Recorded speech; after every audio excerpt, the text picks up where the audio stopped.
안녕하세요. 저희는 불면증을 비롯한 여러 가지 신경정신과 질환들을 자연요법으로 치료해드리는 조국은 한의원 원장입니다. 오늘은 이제 불면증을 지니신 분들께서 어떠한 치료법을 선택하시는 것이 좋은지 한번 같이 생각을 해보겠습니다. 보통 불면증이 있으신 경우에 뭐 가벼우신 경우에는 그거를 이제 스스로 뭐 참으시면서 이렇게 지내시는 경우도 있고, 아니면은 뭐 불면증이 좀 심하신 경우는 일반적인 병의원을 찾아가셔서 신경과 계통의 약물을 드시는 경우가 많은데, 사실은 그 일반 병의원에 가셔서 약을 드시는 경우는 대부분 수면제, 뭐 수면 유도제 이러한 성분들을 드시게 됩니다. 그래서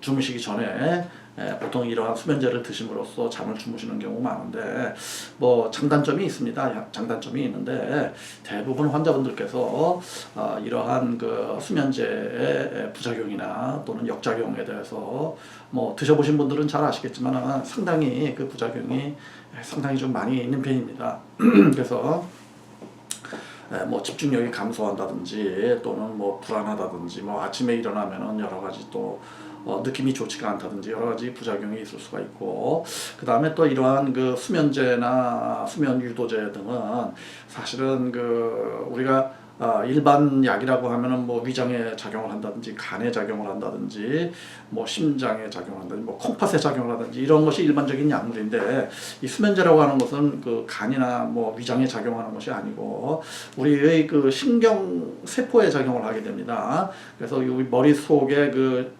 뇌신경 회로로 들어가서 작용을 하기 때문에 상당히 이러한 불면증 약은 상당히 좀 강하다고 봐야 되고, 드셔보신 분들은 아시겠지만 그 여러 가지 부작용, 역작용 등이 있을 수가 있습니다. 또한 이러한 신경 안정제나 또는 불면증 약, 수면제를 더 이상 드시고 싶지 않다, 끊어야 되겠다고 이제 하시는 분들은 또 사실 이러한 신경과 약은 또 끊으시면은 강한 약물인 경우에는 금단 증상이 있습니다. 그래서 약을 일단 드시기 시작하면은 뭐 평생 드셔야 되시는 경우가 사실은 대부분이시고요. 중간에 끊고자 하고 싶을 때 끊으면은 그 금단 증상 때문에 약을 다시 드실 수밖에 없는, 즉 약물 의존성이 상당히 높은 약이 수면제다, 이렇게 보시면 되겠습니다. 그래서 저희 한의원을 방문하신 분들 경우에는 사실은 이러한 수면제를 드시면서 부작용 때문에 방문하시는 분들도 계시고, 또한 수면제를 끊고 싶은데 어떻게 끊어야 될지 모르겠다, 병원과 상의해도 어떻게 뭐 특별한 답이 나오지 않는다, 이런 분들이 많이 계시죠. 이러한 경우에는 사실은 저희 한의원을 꼭 방문을 하셔야 됩니다. 이 강한 수면제를 드시다가 이거를 끊는다는 것은 쉬운 일이 아니고, 환자분들께서 스스로 하시기에는 너무 벅차고 대부분 실패하시게 됩니다. 또한 병의원에 상의하셔도 마땅한 해결책을 찾지 못하는 경우가 대부분이시고요. 뭐 한의원이나 기타 다른 데 가셔도 마찬가지입니다. 이러한 수면제나 또는 신경 안정제 등을 끊고 생활을 잘 하신다는 것은 굉장히 난이도가 높은 치료 기술을 받으셔야지만 가능합니다. 저희는 솔직히 말씀드리자면은 뭐 아주 강한 향정신성의 수면제를 드시던 장기 복용하시던 분들도 끊은 치료 케이스가 상당히 있습니다. 뭐 흔히 가장 강한 신경 안정제, 뭐 벤조디아제핀 계통의 신경 안정제 약물이신데요. 이러한 약물들은 의존성이 굉장히 강하고 금단 증상이 굉장히 심하십니다. 그래서 이러한 그 많이 불편한 상황을 본인 스스로 또는 병원과 상의하시거나 한의원에 방문하셔도 해결책을 전혀 찾으실 수가 없기 때문에 저희 한의원에서는 이러한 경우에 아주 특수하고 난이도 높은 이러한 치료법을 제공을 하면서 환자분께서 스스로 이러한 약물을 더 이상 드시지 않고 수면제를 더 이상 드시지 않고 잠을 잘 주무실 수 있게 만들어 드립니다. 뭐 솔직히 말씀드리자면은 대한민국에서 이러한 기술을 가지신 의사나 또는 의료 전문가들은 뭐 저희가 있지 않는 걸로 저희가 파악하고 있고요. 만약에 그런 분들이 있다고 하신다면은 뭐 저희가 뭐 같이 이렇게 의논을 하고 또 같이 어떤 격의 없이 이런 치료 기술에 대해서 같이 한번 토론을 해볼 수 있기를 기대합니다. 여하튼 간에 지금부터 그러면은 환자분들께서 그러면 수면제를 드실 것이냐, 아니면은 우리가 수면 영양제라고 있죠. 수면 보조식품을 드실 것이냐, 또는 뭐 수면에 도움되는 또 다른 여러 가지 방법이 있습니다만, 오늘은 이러한 경우 어떠한 선택을 해야 될 것인지, 또 극심한 불면증이 있을 때 어떠한 선택을 해야 될 것인지 여러 가지 비교해 보면서 한번 검토를 해보고 본인에게 맞는 치료법이 무엇인지 한번 고민하는 시간을 갖도록 하겠습니다. 그러기 위해서는 우선적으로 수면제가 지니고 있는 장점, 단점에 대해서 이 말씀을 한번 생각해 보도록 하겠습니다. 좀 전에 말씀드린 대로 이 수면제는 상당히 일견 볼 때 효과가 좋다 이렇게 보실 수가 있습니다. 뭐 한 알이나 두 알 드시고 바로 잠을 잘 주무실 수가 있는데, 이러한 그 신경 안정제 또는 수면제 계통의 약물은 말씀드린 대로 그 역작용도 있습니다. 부작용이 상당히 심하실 수가 있고요. 뭐 수면제의 부작용에 대해서 제가 여기서 말씀드리지는 않겠습니다. 뭐 아까 말씀드린 대로 여러 가지 집중력에 저하가 된다든지 일상생활이 많이 불편해지시죠. 상세한 수면제의 부작용에 대해서는 인터넷 검색 등을 통해서 확인해 보시기를 추천을 드리고요.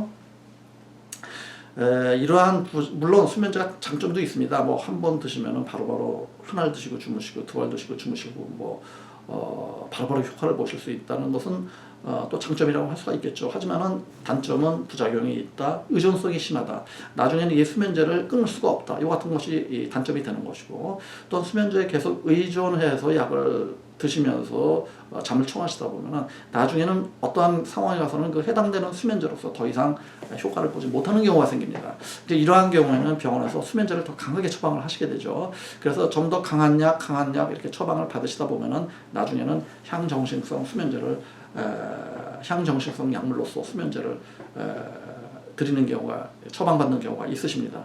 향정신성 약물은 상당히 좀 강한 약물이고, 말씀드린 대로 역작용이나 이러한 거가 많이 있기 때문에 이 장단점을 충분히 검토해 보시고 선택을 해 보실 필요가 있다고 판단하고요. 수면제를 드시는 분이라면은 어떤 이러한 수면제의 좋은 면과 또는 나쁜 면, 측면에서 충분히 인지하고 계셔야지 본인 스스로의 건강을 충분히 잘 유지하실 수 있다.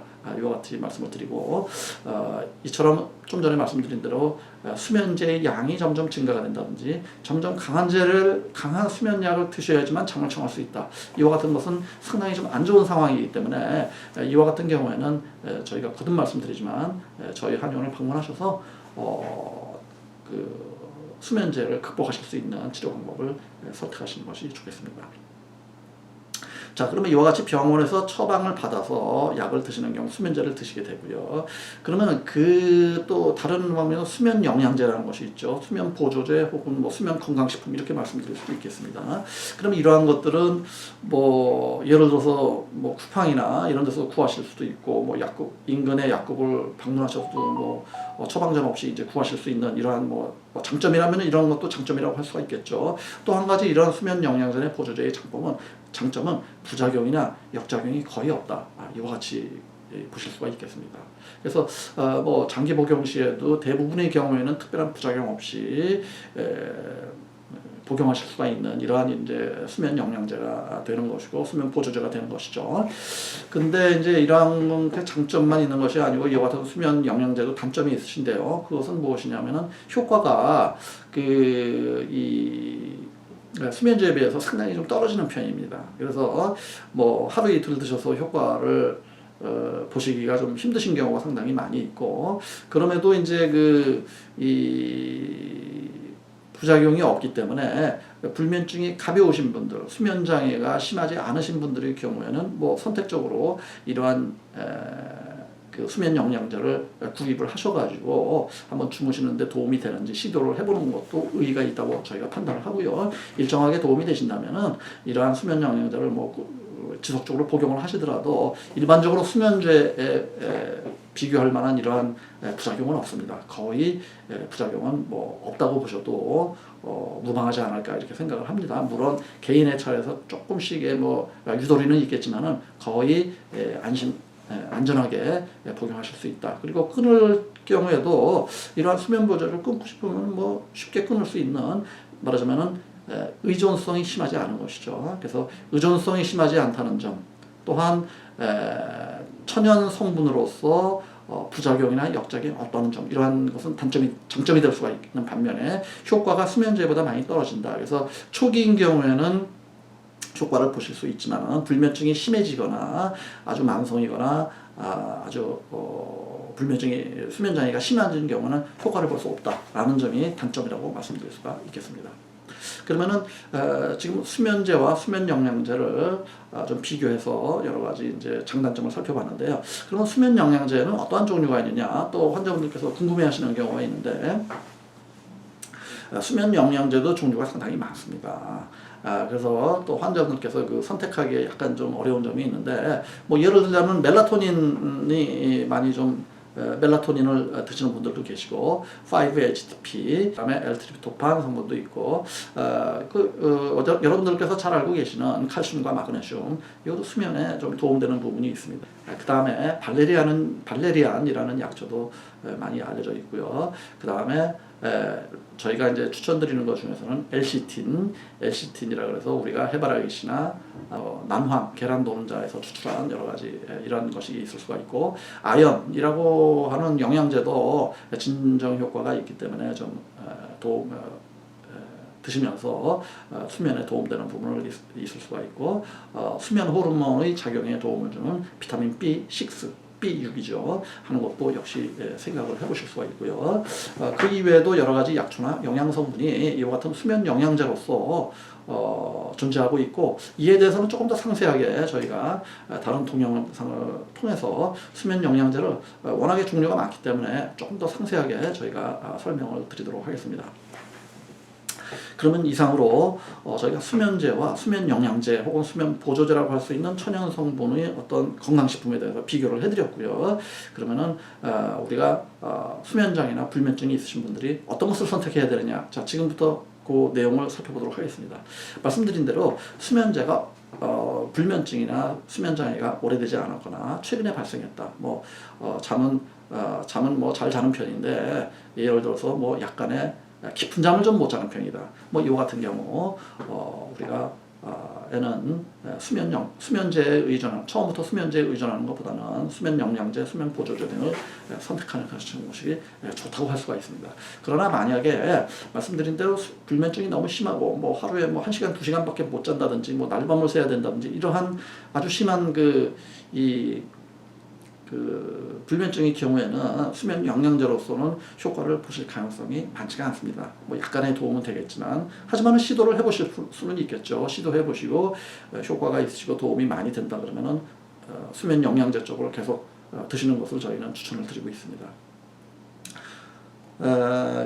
그렇지만은 만약에 이러한 불면증이 심하셔가지고 이러한 수면 영양제 가지고 도움을 못 받는다 그러면은 저희 한의원에서 치료를 받으신다면은 좀 더 효과적인 자연요법으로 불면증과 수면장애가 심하신 분들도 스스로 극복하실 수 있게끔 수면제에 의존하지 않고 어떠한 약물에도 의존하지 않고 잠을 저희 한의원에서 치료받으신 분들은 잠을 중학교, 고등학교 때 잠을 자는 것처럼 그렇게 저희가 아주 호전되게끔 해드립니다. 아주 누가 업어갈 정도도 모를 정도로 잠을 주무시게 되죠. 그리고 연세가 드시더라도 7시간, 8시간 이상 아주 충분히 잠을 주무실 수 있는 아주 건강한 수면 리듬을 저희가 찾아 드릴 수가 있습니다. 또한 수면 영양제는 어떠한 경우에 또 우리가 해볼 수가 있느냐, 불면증 약을 가벼운 수면제를 드시고 계신 경우에 가벼운 수면제를 중지를 하시고 대체하는 것으로서 수면 영양제나 수면 보조제를 드셔보실 수가 있겠죠. 다만 이 경우에도 마찬가지입니다. 불면증 약이 강하지가 않고 약한 경우에 이렇게 좀 해보실 수가 있는 것이고요. 불면증 약을 수면제를 강한 것을 드시고 계시거나 향정신성 수면제를 드시고 계신 경우 아주 여러 가지 수면제를 강하게 드신 경우에는 이러한 수면 영양제로서는 우리가 대체할 수가 없습니다. 그래서 수면제를 중단하시는 것이 불가능한 것이죠. 환자분들께서는 시도를 하셨다가 어쩔 수 없이 일상생활이 너무 불편하고 하루하루가 올바르게 생활을 할 수가 없기 때문에 할 수 없이 다시 수면제를 드시는 경우가 많으신데요. 자, 이러한 경우에는 저희가 말씀드린 대로 수면 영양제에 의존하지 마시고 이러한 경우는 저희 한의원을 방문하셔서 좀 더 퀄리티 높은 이 불면증 치료 방법을 받으시면은 수면제도 끊으시고 또 잠도 잘 주무시고 이와 같이 아주 건강한 수면 리듬을 잘 회복시켜 드릴 수가 있습니다. 그러면 여기서 저희가 그럼 저희 조호군 한의원에서 어떠한 방법으로 치료하길래 이와 같이 불면증을 잘 치료할 수 있느냐, 간단히 말씀드리자면은 사실은 일반 병의원이나 일반 한의원도 마찬가지입니다. 수면 영양제도 마찬가지고 모든 이 치료 방법이 한 가지 간과하고 있는 것이 있습니다. 그것은 다른 게 아니고 우리가 단순히 수면제를 드시거나 수면 영양제를 드심으로써 잠을 잘 주무시는 것의 가장 취약점은 무엇이냐면은 신경회로, 신경 기능이 나빠진 근본 원인을 간과하고 있다는 것입니다. 이것이 가장 문제점이고요. 사실은 신경회로가 어렸을 때는 잘 주무셨는데 나이 들면서 어떤 원인으로 잠을 못 주무시는 것은 다 이유가 있는 거거든요. 그 이유를 제거하지 않는다는 것이 이러한 수면제와 수면 영양제의 가장 취약한 단점입니다. 불면증이 있으신 원인을 반드시 찾으셔야 됩니다. 그리고 그 원인을 제거를 하셔야지 수면 리듬이 아주 좋게 회복되는 것이고요. 이러한 치료 상황을 도외시하기 때문에, 즉 이러한 불면증의 원인을 무시하기 때문에 병원을 가시든 한의원을 가시든 어떠한 치료법을 가시더라도 불만족스럽고 제대로 성공적으로 불면증을 다스릴 수가 없는 것입니다. 또한 좀 전에 말씀드린 대로 이러한 불면증의 원인 중에 가장 중요한 것이 무엇이냐? 사실은 중금속입니다. 즉 이 중금속, 그 다음에 각종 신경 독소, 이러한 것들이 신경회로에 접근을 해서 이 신경회로에 손상을 주기 때문에 정상적인 각성 모드에서 정상적인 수면 모드로 쉽게 사람들이 이동하는 것을 방해를 하게 됩니다. 그래서 생활을 하다가 잠자리에 들어서 잠을 자려고 하는데도 도저히 잠이 이루어지지 않고 자꾸 딴 생각만 나고 수면 모드로 들어갈 수가 없는 것이죠. 거기에서 가장 주안점을 두는 것이 신경 독소인 것입니다. 중금속인 것입니다. 이들을 제거해야지만 올바른 수면 리듬을 매우 만족스럽게 찾으실 수가 있는 것입니다. 그래서 이처럼 아주 불면증이나 수면 장애가 아주 심하신 경우에는 꼭 저희 한의원에서 신경회로를 건강하게 하는 신경회로 자체를 정상화시키는 매우 효과적인 이러한 불면증 치료 방법을 경험하시기를 저희는 적극적으로 권해드리고 있습니다. 오늘은 여기까지 하겠습니다. 감사합니다.